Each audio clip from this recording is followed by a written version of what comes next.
Welcome to a special edition of Meet the Leaders. I'm Dara Wells, and we are coming to you from the State Capitol building in Charleston, West Virginia. We are delighted to have with us Delegate Geoff Foster. He is Assistant Majority Leader for the House of Delegates. Welcome to the program. Thank you. Glad to be here. So, catch us up. You all have had business yesterday and today. What was the big topic of discussion today?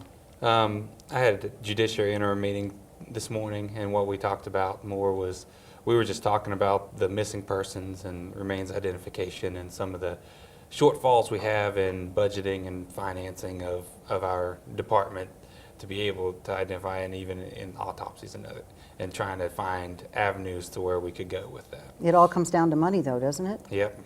And the money is coming from who knows where. Well, and that's the thing is right now, there's a lot of areas in our state that are short of funding, and that's what we're looking at, balancing those interests. So. What is the situation with your budget? Is there a surplus? Is there a deficit?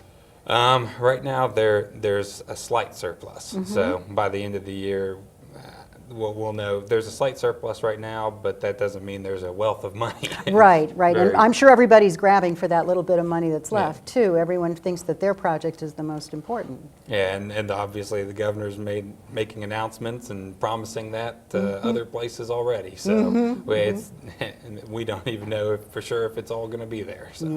Yeah, it's a matter of stand in line. You are from Putnam County. Yeah. And as I understand it, Putnam is doing quite well, especially compared to other counties in West Virginia. Why is that?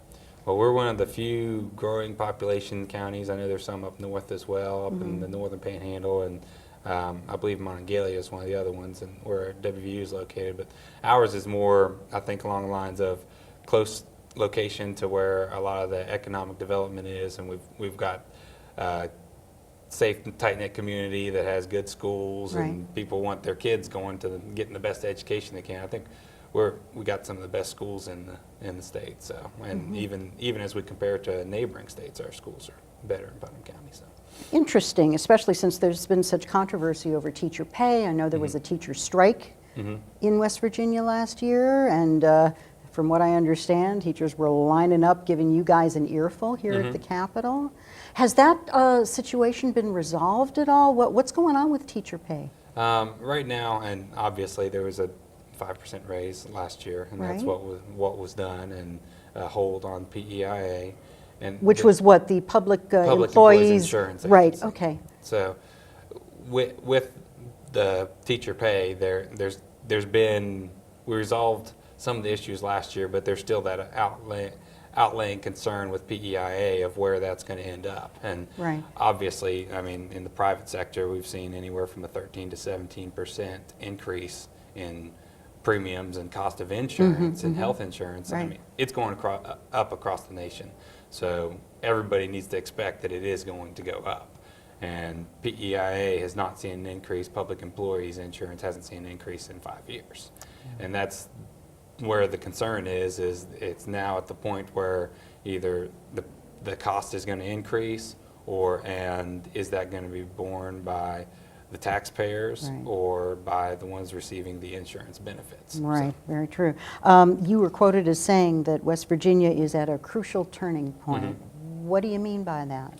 Well, with West Virginia, we've changed quite a bit on the front of, we have a president that's very interested in our state and has put a lot of effort into that has benefited our state. I believe he's cut some of the red tape at the federal level that is allowing us to move forward. Now, from my perspective, we just need to help ourselves and go ahead and do the same thing here. At the state level. At the state level, and allow businesses to thrive here by having government get out of their way. Right, and it's a delicate balance because obviously you don't want to impede progress, but at the same time you don't want to lose safeguards.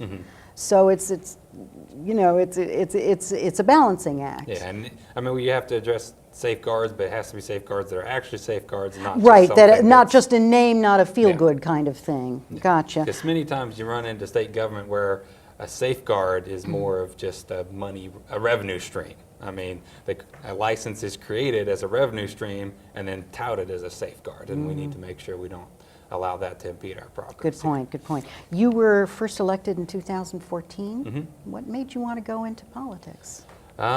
just a multitude of issues, and some of these, one of them being the equipment inventory tax and issues with business. And part of, I work in the construction supply industry, and we run into these issues a lot of times where it's pretty much government tells you, well, we'd let you do that, but we can't. and you get into something where the government makes it where it makes sense to expand, but the government makes it to where you can't. Right, and you mentioned the business, the inventory tax. I think you said that West Virginia is only one of 9 states that has it? 9 states that has the equipment and inventory tax. I believe it's 9 states. Right, and what does that involve? And why do you guys have it? Well, it's a personal, it was a revenue stream, and that's what it is. It's a personal property tax on a businesses, so the bigger the business is, the more inventory they carry, the more you have to pay. They have, the more they have to pay. Okay. And it's something that, in my belief, is definitely hampering our state. Because you imagine a company that comes out and, oh, well, let's look at where we want to locate. And there's exceptions, and they're allowing like new companies to come in and be exempt, which creates an unfair competition to people that are already here. But somebody that was either already here looking to expand, or somebody looking to come into the state, well, when they see, well, say for example, an Amazon. I was just going to say, you know, there was so much publicity about the Amazon search. And also, we just had one, the Brady Industries, that located across in Kentucky. Oh. And we've had several that locate right across their borders because they want to be in a state that they feel is more favorable to them in terms of And I can't remember the exact statistics. Maybe like West Virginia can reach, I believe it's 90% of the population in like, I think it's a 13-hour or 1-day truck trip. So we can reach like 90% of the population on the eastern side of the United States. I mean, we're centrally located for a distribution hub, yet we don't have one here and I believe it's because of our tax structure. And if we were able to meet that, obviously there's infrastructure needs and stuff as well, but if you have a tax structure that benefits a company locating here, then they'd be more likely to do so. Well, you have a new session coming up and lots of opportunity to introduce legislation, and so we wish you luck with that.